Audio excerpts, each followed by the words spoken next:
How you doing, guys? Bioinformatics guy here with another video of the series Bash Essentials for Bioinformatics. In this video, we will be taking a look at how to see the contents of different files. So without further ado, let's get started. So as in my last video, I told you that I will be renaming the long name of the folders to the small ones. So as you can see over here, I have renamed my Bash Essentials for Bioinformatics folder to BEB and the data folder to this just data.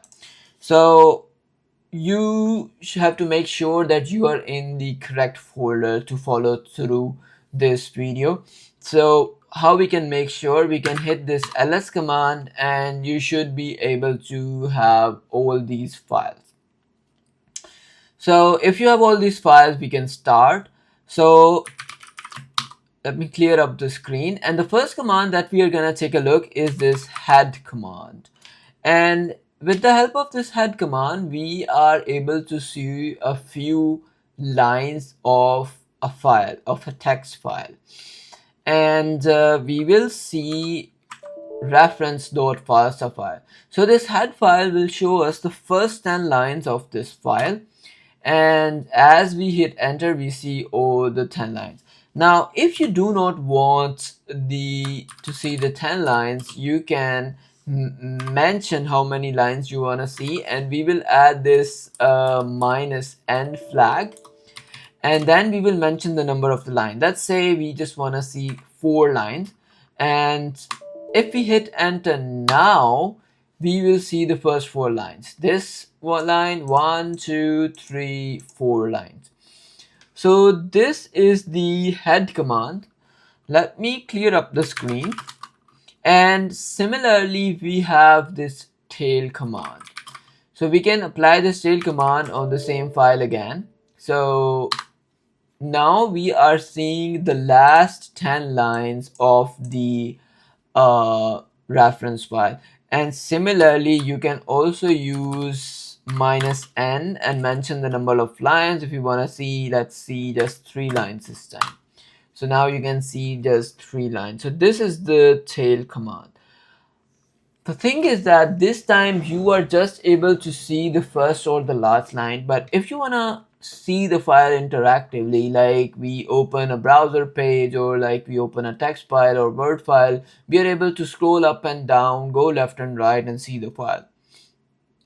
Let's see how we can do that. Let me clear up the screen again, and for that we have this less command, and we will see the same file reference.fasta. If we hit enter now, we are seeing a lot of lines, and we can hit the down button to scroll down, and since these lines are ending here, we are able to see all the lines. We do not need to go left or right. We can just see, hit the down button, we can go up and down. We can also scroll up back with the up arrow key, then we can scroll down again. We can also use page down to scroll quickly, and we can also do the page up button. We can also use the end button to go to the end of the file. So this is basically a FASTA file. This is basically a FASTA file, which is the reference file, the reference genome.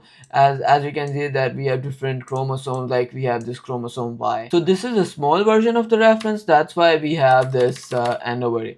In order to go out of this interactive view, we will hit the button Q, and then it's gone. You can also view the files using VI. VI is a text editor. So if we do VI reference.fasta and hit enter, it opens the file again. And now you are able to scroll up and scroll down just like we were able to do before. And now you can see at the bottom, this is in the replace mode. There are different modes in VI. So if you hit I, so first of all, if you are in a current mode, you can hit escape key, and then you will not be in any mode. You will be in kind of a scroll mode or view mode. Here you would be able to see the line number, and this is the column number. So we are in line 30 and we are in column 1. If I move ahead, the column number is changing over here. So yeah, so if you hit I, we will enter in the insert mode. Now if you will type anything, like I'm typing this is typed over here, and this is the insert mode. And then if you want to get out of the insert mode, you will hit escape again. So now we are not in any mode. If you want to quit, you have to hit this colon.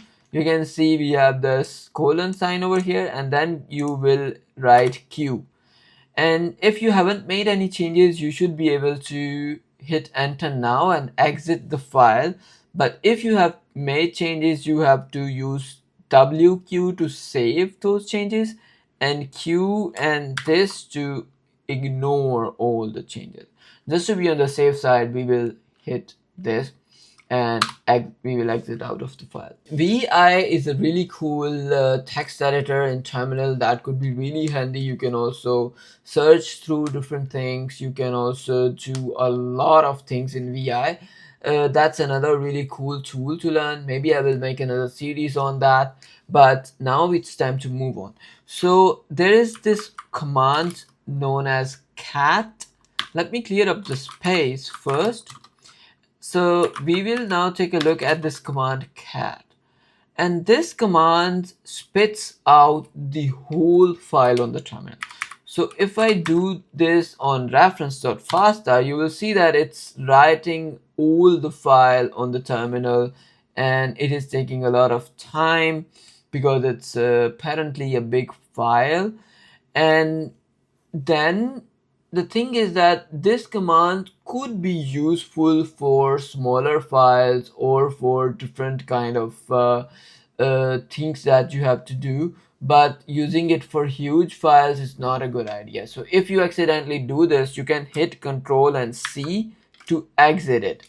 And as you can see that as I hit Control and C, I see this over here, and then I exit. Let me clear up the screen. And we can try this cat command on a small file, like I have this file testing.txt. So if I hit enter, I should be able to see all the contents of this file. Since this is a small file and this just contains, this is a testing.txt, we are seeing that on our screen.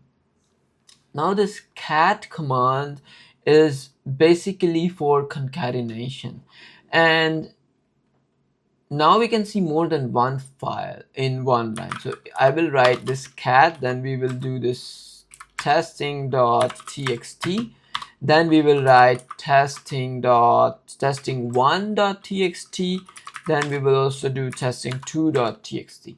Now you should be able to see the contents of all of these three files together. You see, so the first line is for testing files, the second line is from testing1 file, and then we have the testing2 file content. This cat command could be really helpful. You can use the pipes, which we will learn later, and then you can do a lot of different things with multiple files at once. And I'm sure this kind of thing is not even able to do with the GUI. Okay, let me clear up the screen, and now we will be doing something different. We will be trying to see a compressed file. So we can try simply the head command, and we have this tiny file for a tiny FASTQ file, which is a compressed file. Or let's see what happens if we try to run the head command on this. You see, it is printing something which is not readable. So since this is a compressed file, the head command is not able to read it properly, and you see a Grabbles output. Let's clear up the screen and try the less command on it.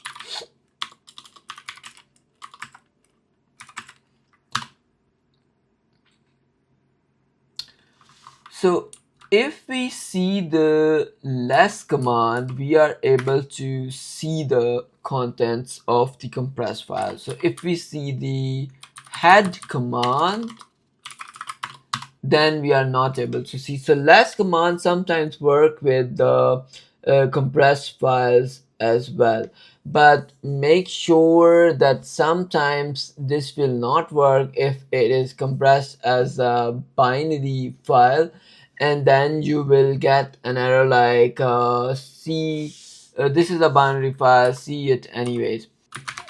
I will clear up the screen and then I will tell you another command that could be really helpful for managing compressed file, and that is zless. So this command will always work with compressed file, and we will do the